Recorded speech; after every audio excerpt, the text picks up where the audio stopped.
আবারও সে জেল থেকে আহ, মুক্তি পেয়ে এই হাসনাবাদের এখানে আস্তানা গেড়ে সেখানে এত বিপুল পরিমাণ মজুত করেছে বিস্ফোরকের, যে এইটা আসলে খুবই ভয়ঙ্কর বিষয়।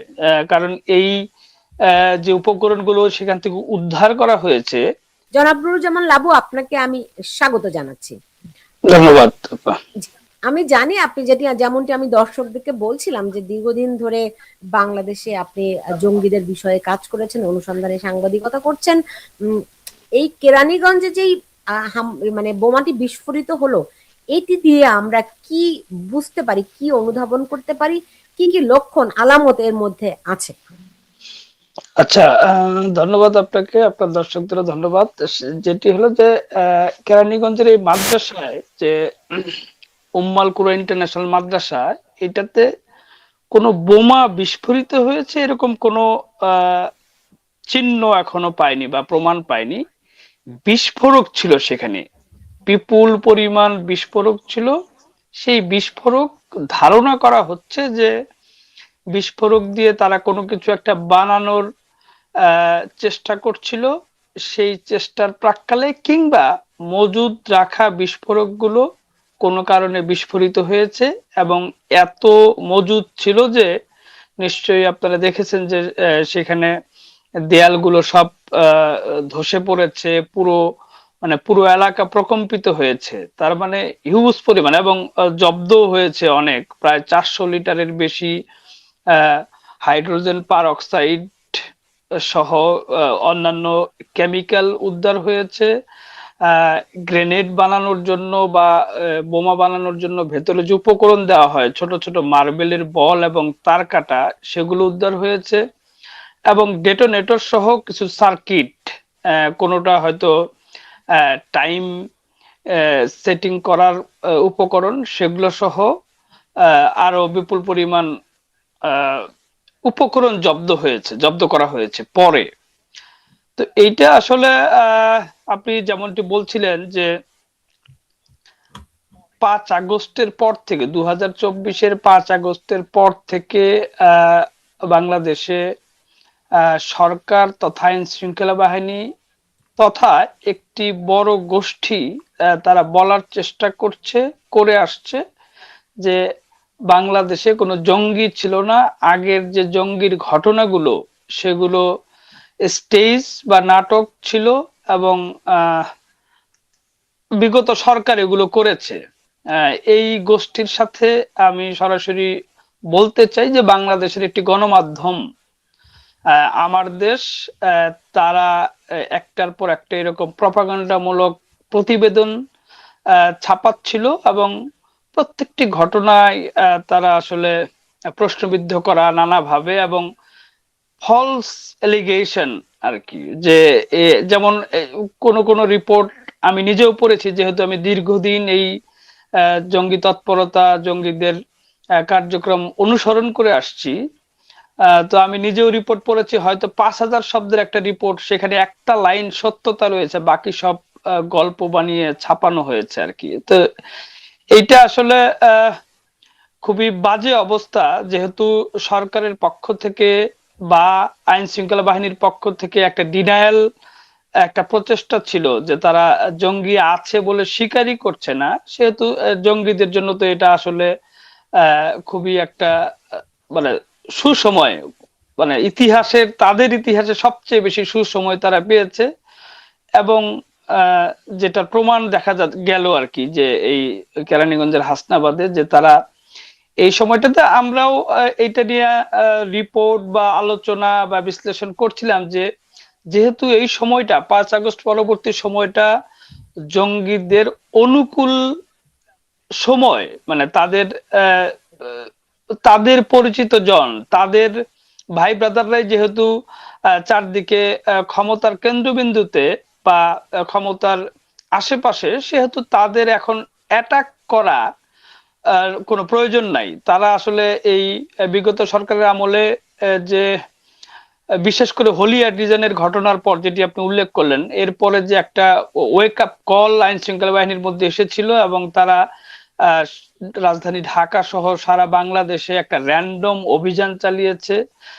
যেসব দল গোষ্ঠী ছিল তাদেরকে কোণঠাসা করে দিয়েছিল। অনেকেই আহ, আইন শৃঙ্খলা বাহিনীর সাথে বন্দুক যুদ্ধে মারা গিয়েছে, অনেকে অ্যারেস্ট হয়েছে। তো তাদের একটা নাজুক অবস্থা ছিল জঙ্গি গোষ্ঠীগুলোর আর কি বাংলাদেশে তাদের কার্যক্রম চালানোর ক্ষেত্রে।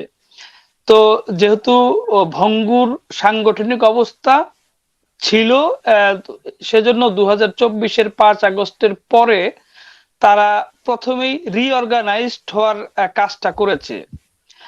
কারণ এ, তাদের এখন কোনো অনেকেই বলেন, মানে সোসাইটিতে অনেকেই বলার চেষ্টা করেন যে এখন তো কোনো হামলা হচ্ছে না, তাহলে জঙ্গিরা কোথায় গেল।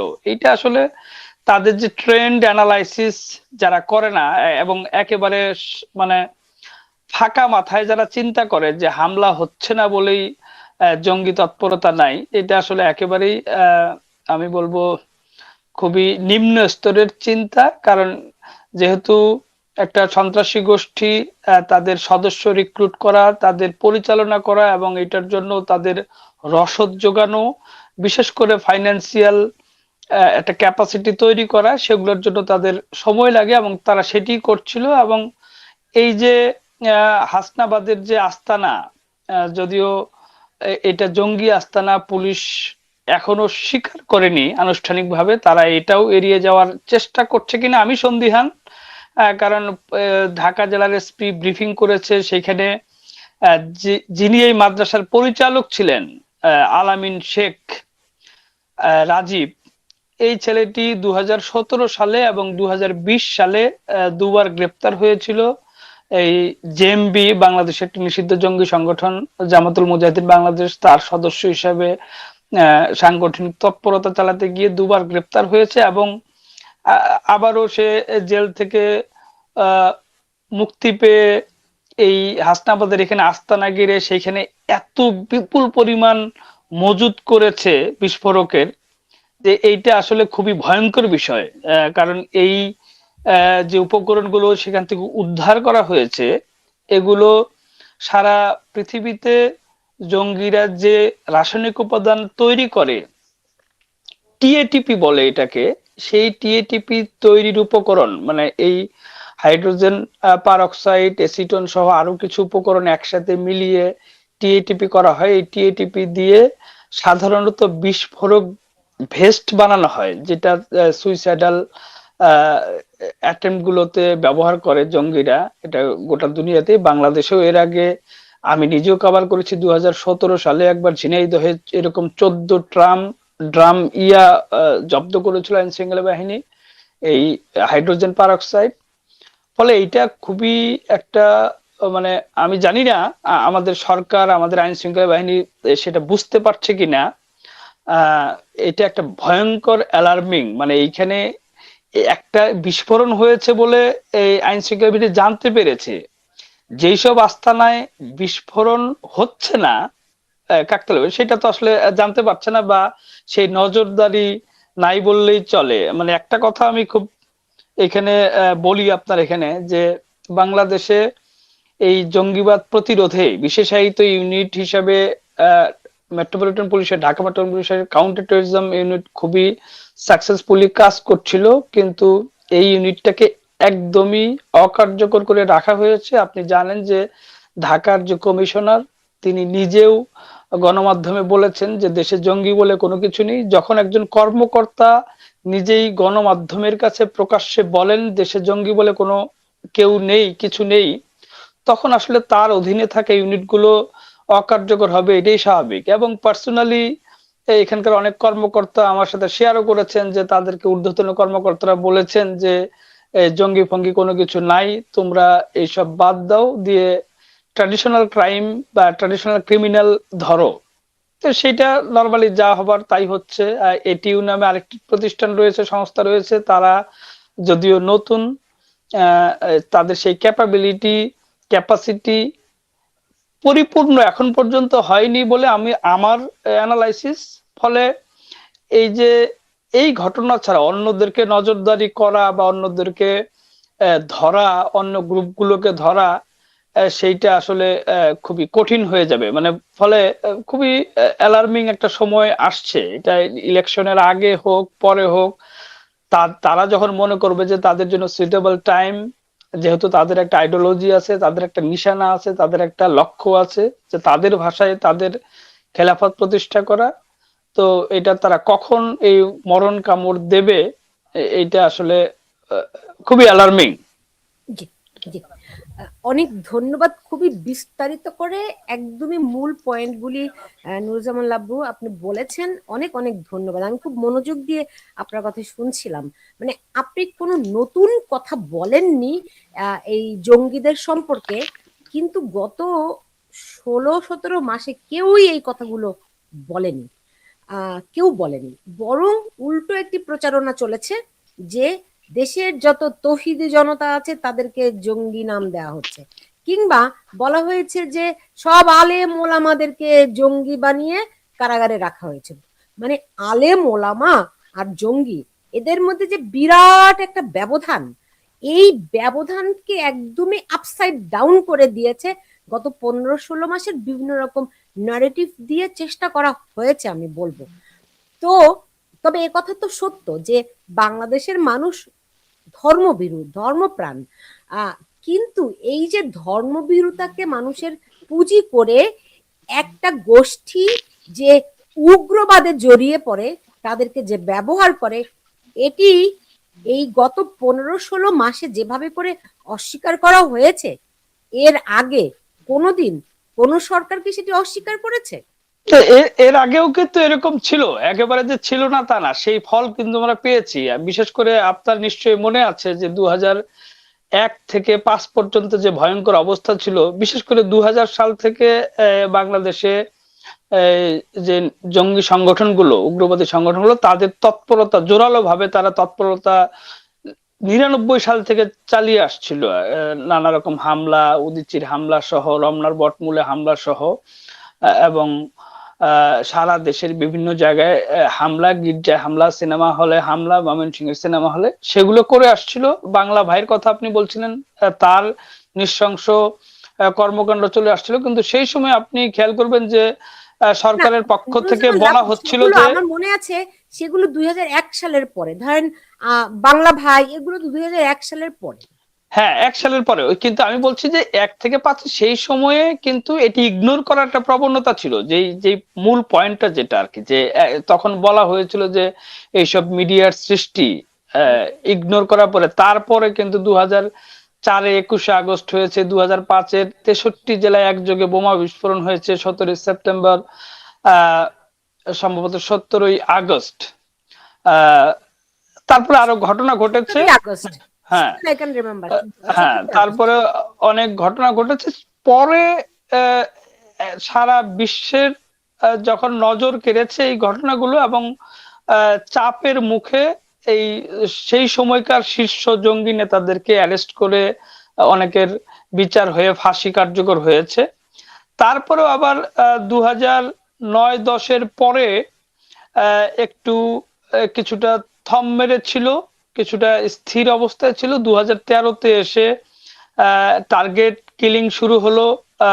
বিশেষ করে লেখক, প্রকাশক, ব্লগার অনেককে নাস্তিক আখ্যা দিয়ে টার্গেট কিলিং করেছে। এবং 2014-তে গিয়ে যেহেতু মধ্যপ্রাচ্যে আইএস তাদের একটা ভূমি হিসেবে ঘোষণা করেছিল, সেইটাতে প্রভাবিত হয়ে বাংলাদেশেও আইএস পন্থী জঙ্গিদের মাথাচাড়া দিয়ে উঠেছিল। এবং সেটার ফলস্বরূপ আপনি জানেন যে 2016-তে একটা বড় ঘটনা ঘটেছে, হোলি এটিজেনের মতো একটা ন্যাক্কারজনক ঘটনা ঘটেছে, যেটা বাংলাদেশের ভাবমূর্তি একেবারে তলানিতে নিয়ে গিয়েছিল। তো তারপরেও যে ওয়েক আপ কলের কথা আমি বললাম, যে একের পর এক অভিযানের পরে সেটা নিয়ন্ত্রণে বা কোণঠাসা করে দেওয়া হয়েছিল। কিন্তু এই ধারাবাহিকতাটা, এটা আসলে একটা দীর্ঘ ধারাবাহিক কার্যক্রম। এটা ধরেন আমি 1 বছর করলাম আর 1 বছর সবকিছু নিয়ন্ত্রণে এসে গেল, কারণ যেহেতু জঙ্গিবাদটা আসলে একটা আইডিওলজিক্যাল মানে ফাইট তাদের আর কি, যারা এটাতে যুক্ত হয় তাদেরও একটা ভ্রান্ত হলেও সেটা কিন্তু আইডিওলজি, ভ্রান্ত আইডিওলজি নিয়ে তারা যেহেতু ফাইট করতে চায়, তো তাদেরকে এত সহজেই নির্মূল করে দেওয়া সম্ভব না আর কি। কিন্তু ইগনোর করলে, যদি আপনি ইগনোর করেন, যেটা 5 আগস্টের পরে করা হচ্ছে, গত বছরের 5 আগস্টের পর থেকে ইগনোর করলে পরে সেটা তো আসলে তাদের জন্য একটা মানে উর্বর ভূমি হয়ে যায়। একেবারে মানে মুক্ত ভাবে তারা যেখানে ইচ্ছা সেখানে তাদের সাংগঠনিক কার্যক্রম, তাদের প্রশিক্ষণ, তাদের ফাইন্যান্সিয়াল এই ইয়া স্ট্রেংথ বানানো সংগঠনকে সেগুলো অনায়াসে করা যায়। এবং আরেকটি বিষয় যে এই 5 আগস্টের পরে যে ধারাবাহিকভাবে ইগনোর করা হচ্ছিল আগের ঘটনাগুলোকে, নাটক বলা হচ্ছিল, অথচ দেখেন যে এই 5 আগস্ট পরবর্তী সময়েও কিন্তু এই জুন মাসে একটি খবর প্রকাশিত হলো যে বাংলাদেশ থেকে আহ, পাকিস্তান আফগানিস্তান সীমান্তে গিয়ে টিটিপির হয়ে যুদ্ধ করতে গিয়ে অনেকে মারা যাচ্ছে, একাধিক তরুণ মারা গিয়েছে। তো সেই টিটিপির কার্যক্রম বাংলাদেশে এখন এটা নতুন করে অনেক বেশি তারা অর্গানাইজড হচ্ছে, কিন্তু আইন শৃঙ্খলা বাহিনীর পক্ষ থেকে একটা মামলাও করা হয়েছিল। সেই মামলায় যাদের নাম ছিল তাদেরকে অ্যারেস্ট তো দূরের কথা, তারা জাতীয় প্রেস ক্লাবে সংবাদ সম্মেলন করেছে, তারা আহ বাইতুল মোকরমের সামনে মিছিল করেছে, মিছিল করে উল্টো প্রেসারে ফেলে দিয়েছে আইন শৃঙ্খলা বাহিনীকে। এখন আইন শৃঙ্খলা বাহিনীর অবস্থা হয়েছে এরকম যে ভাই তুমি থাকো, তোমার কাজ করো, আমাকে শান্তিতে থাকতে দাও, এরকম একটা অবস্থা আসলে বাংলাদেশে।